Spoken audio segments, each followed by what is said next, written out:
Hello guys, in this video I'm going to show you how to find help about an editing option in Adobe Photoshop. The first thing you need to do is enter the app. Once you are done with that and you are in the home page, you can just press on a picture, and after that you can just begin editing.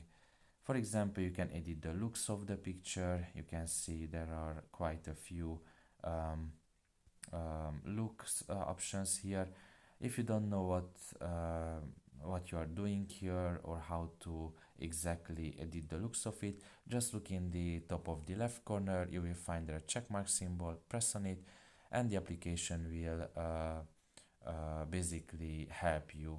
It will describe what you need to do, and this is true for every other editing option, such as the adjustments. For example, press on it and once again press on the question mark.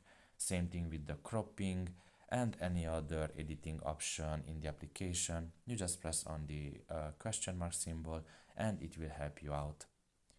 So that's pretty much it really. I hope this video was helpful to you. Thank you for listening and see you next time. Bye bye.